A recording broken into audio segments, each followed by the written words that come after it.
Hello friends, मेरे motivate aspirants में फिर से आपका स्वागत है। हम एनईपी 2020 को कंटिन्यू कर रहे थे। उसी को एनईपी 2020 को कंटिन्यू करते हुए मैं कुछ ऐसे पॉइंट्स लेकर आई हूँ फिर से अपनी वीडियो में, जो आपको एग्जाम के पॉइंट ऑफ व्यू से बहुत इंपॉर्टेंट है। और सारे क्वेश्चन आंसर को ही मैं कवर करूंगी। एनईपी वैसे तो बहुत बड़ी है, लेकिन इसमें कुछ इंपॉर्टेंट पॉइंट ही सिर्फ कवर होंगे जो प्रीवियस ईयर क्वेश्चन आते हैं। प्रीवियस ईयर्स में क्वेश्चन आए हुए हैं या आते हैं कंटिन्यू। बहुत बड़ी शिक्षा नीति को बहुत बड़ा डिस्कस करने का कोई मतलब नहीं है, इसीलिए मैं कुछ पॉइंट ऑफ व्यू को ही यहाँ एक्सप्लेन करूंगी। जैसे एनईपी 2020 के important question and answers. New education policy, ये मैं कल बता चुकी हूँ। एनईपी की full form new education policy, नई शिक्षा नीति। नई शिक्षा नीति को किस डॉक्टर के कस्तूरी रंगन की अध्यक्षता में मसौदा तैयार किया गया था। के कस्तूरी रंगन नई शिक्षा नीति के अध्यक्ष हैं। नई शिक्षा नीति के कस्तूरी रंगन अध्यक्ष हैं। और जो नेक्स्ट पॉइंट है वो ये है, जीडीपी का कितने परसेंट केंद्र सरकार द्वारा एनईपी पर खर्च किया जाएगा। जीडीपी का केंद्र सरकार द्वारा कितने परसेंट खर्च किया जाएगा, तो इसका आंसर होगा 6%। जीडीपी का 6% केंद्र सरकार द्वारा एनईपी पे खर्च किया जाएगा एजुकेशन पर। और जो नेक्स्ट पॉइंट है वो ये है, एमएचआरडी, इसका ओल्ड नेम था शिक्षा मंत्रालय का। अब जो न्यू नेम है वो मैं कल डिस्कस कर चुकी हूँ। वैसे फिर भी एग्जाम था, ये क्वेश्चन इंपॉर्टेंट था, इसलिए मैंने इसको फिर से अपने क्वेश्चन एंड आंसर सीरीज में डाल दिया। एमएचआरडी का न्यू नेम चेंज होकर क्या हो गया, एजुकेशन मिनिस्ट्री, मीन्स शिक्षा मंत्रालय। एमएचआरडी का नेम चेंज होकर अब क्या हो गया, एजुकेशन मिनिस्ट्री। हिंदी में से कहेंगे शिक्षा मंत्रालय। और जो शिक्षा मंत्रालय, ये जो एनईपी है, एनईपी के जो नए अध्यक्ष हैं, पहले भी यही थे, राम नरेश पोखरियाल। और अभी भी इसके जो मंत्री हैं शिक्षा मंत्रालय के, उनका नाम है राम नरेश पोखरियाल। ये के कस्तूरी रंगन एनईपी के अध्यक्ष हैं और ये शिक्षा मंत्री हैं राम नरेश पोखरियाल। ये इंपॉर्टेंट नेम है, इनको आपको याद रखना है। के कस्तूरी रंगन अध्यक्ष और मंत्री कौन है, राम नरेश पोखरियाल। चलिए न्यू पॉइंट पर आते हैं। ये जो स्किल डेवलपमेंट है, क्वेश्चन आता है कि कौन सी क्लास तक बच्चों में स्किल डेवलपमेंट होता है। कौन सी क्लास से बच्चों में स्किल डेवलपमेंट होता है।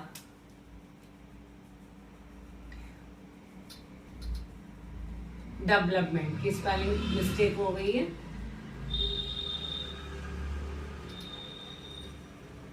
क्लास 6 तक, तो इसमें आंसर आएगा क्लास 6 से। जो वोकेशनल क्लासेस हैं वो कौन से क्लास से शुरू होंगी, क्लास 6 से। और स्किल डेवलपमेंट कौन से क्लास से शुरू होगा, क्लास 6 से। और वोकेशनल क्लासेस कौन से क्लास से शुरू किए जाएंगे, तो आंसर आएगा क्लास 6 से। वोकेशनल जो शिक्षा है बच्चों को, कौन सी, व्यावसायिक शिक्षा। वोकेशनल शिक्षा को कहते हैं व्यावसायिक शिक्षा। कौन सी क्लास से दी जाएगी, तो आंसर में हम टिक करेंगे क्लास 6।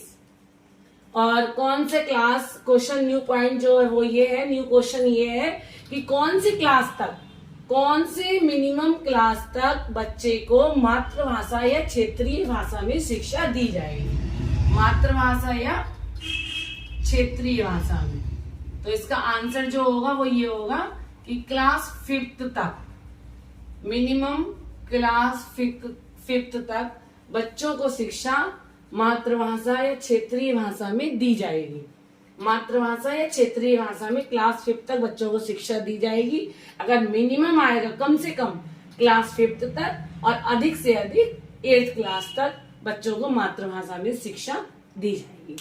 न्यू क्वेश्चन है कि कौन से, जो एनईपी 2020 में कौन से क्लास में बोर्ड एग्जाम को बंद कर दिया जाएगा।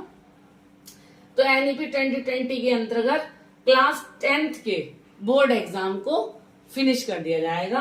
बोर्ड क्लास 10th में बोर्ड के एग्जाम नहीं हुआ करेंगे, होम बोर्ड हुआ करेगा, ऐसा प्रस्ताव रखा गया है।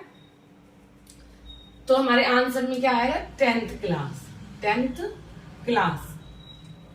न्यू क्वेश्चन के साथ चलते हैं हम।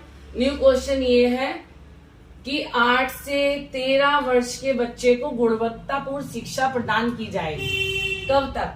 8 से 13 वर्ष के बच्चे को गुणवत्तापूर्ण शिक्षा प्रदान की जाएगी। इसका जो लक्ष्य निर्धारित किया गया है, वो लक्ष्य निर्धारित किया गया है 2030 तक। 2030 तक 8 से 13 वर्ष के बच्चों को गुणवत्तापूर्ण शिक्षा प्रदान की जाएगी। न्यू पॉइंट ये है कि एनईपी 2020 में कौन से कोर्स को समाप्त कर दिया गया है। तो इसमें आंसर आएगा, जो हमारे एनईपी 2020 है उसमें एमफिल की डिग्री को समाप्त कर दिया गया है। ये सारे क्वेश्चंस रिपीटेड क्वेश्चन है जो प्रीवियस ईयर में आ चुके हैं, टीचिंग एग्जाम में या टेट एग्जाम में। हमारे जो भी यहाँ पर जो भी क्वेश्चन डिस्कस होंगे वो टीचिंग एग्जाम्स के लिए, ऑल स्टेट के टेट एग्जाम्स के लिए इम्पोर्टेंट होंगे। और एक क्वेश्चन और ये आगे, चलिए हम क्वेश्चन के साथ आगे बढ़ते हैं। ये एक क्वेश्चन ये आता है कि जो पीएचडी की पढ़ाई है वो कितने वर्ष की डिग्री के बाद बच्चे पूरी कर पाएंगे। तो जिसके पास 4 वर्ष की स्नातक की डिग्री होगी वो ही बच्चे सिर्फ पीएचडी कर सकेंगे। ये जो नेक्स्ट पॉइंट है एनईपी 2020 में इम्पोर्टेंट, वो ये है कि उच्च शिक्षा में सकल नामांकन अनुपात एनरोलमेंट रेशियो का कितना प्रतिशत होगा। उच्च शिक्षा में जीईआर कितने % होगा।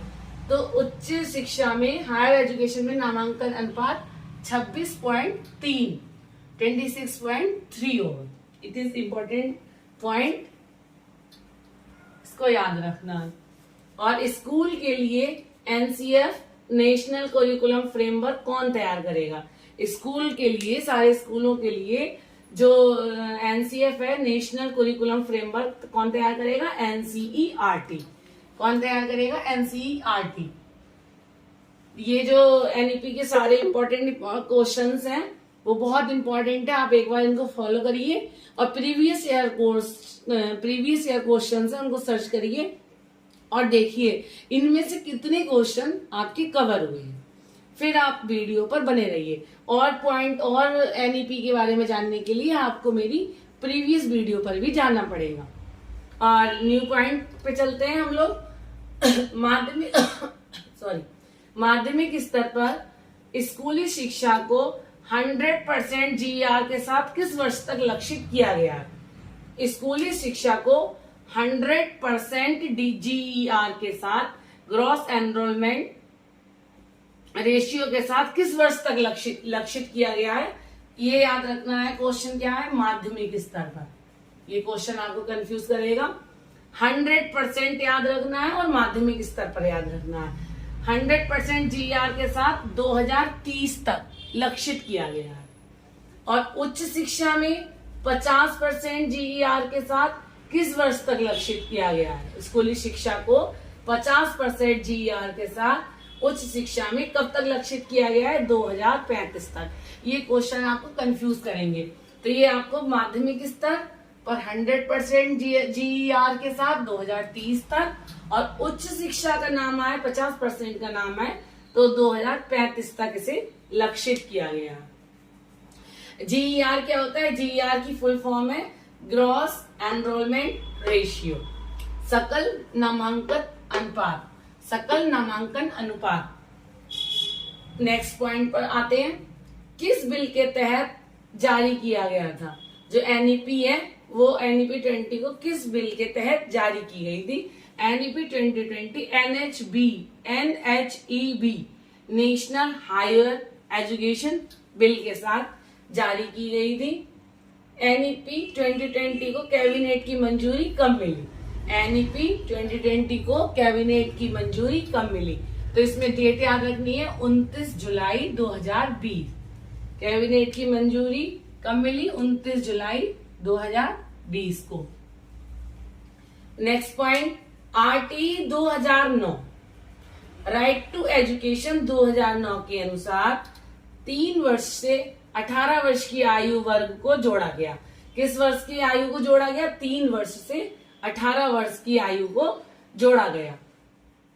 पहले इसकी थी 5 से 18, अब है इसकी नई एनईपी 2020 में 3 से 18 वर्ष की बच्चों की आयु वर्ग को जोड़ा गया। नेक्स्ट पॉइंट, कौन सी भाषा को समाप्त कर दिया गया? 1st to 5th में बच्चे कौन सी भाषा को नहीं पढ़ेंगे? ये जो ऐसा इसमें सुझाव रखा गया है कि 1st to 5th तक बच्चे अंग्रेजी भाषा को नहीं पढ़ेंगे। 1st to 5th की जो शिक्षा है वो मातृभाषा, स्थानीय भाषा या क्षेत्रीय भाषा में दी जाएगी। 1st to 5th की शिक्षा बच्चों को क्षेत्रीय भाषा, मातृभाषा या स्थानीय भाषा में दी जाएगी। इसको क्वेश्चन थोड़ा घुमाकर भी आ जाता है कि कौन से क्लास तक शिक्षा मातृभाषा, स्थानीय भाषा, क्षेत्रीय भाषा में दी जाएगी? तो आंसर आएगा 1st to 5th तक। नेक्स्ट पॉइंट, शोध एवं अनुसंधान को बढ़ावा दिया गया। नेशनल रिसर्च फाउंडेशन, शोध एवं अनुसंधान को बढ़ावा देने के लिए नेशनल रिसर्च फाउंडेशन सेंटर खोले जाएंगे, शोध संस्थान को खोला जाएगा। स्नातक कितने वर्ष का होगा? एनईपी 2020 के अनुसार स्नातक कहते हैं ग्रेजुएट, जो ग्रेजुएट की डिग्री होगी वो 3 से 4 वर्ष की होगी, और पोस्ट पीजी डिग्री होगी वो 1 से 2 वर्ष की। यही पॉइंट हमें आंसर में टिक करना है, और मैंने ज्यादातर सारे पॉइंट्स को एनईपी 2020 के सारे पॉइंट्स को कवर कर लिया है अपनी दोनों वीडियो में। उम्मीद करती हूँ कि आप मेरी वीडियो को अच्छे से देखोगे और सारे पॉइंट्स को अच्छे से समझोगे। यही क्वेश्चन आपके बार बार रिपीट होते हैं एनईपी में। Thanks for watching and subscribe my channel motivate aspirants. Okay.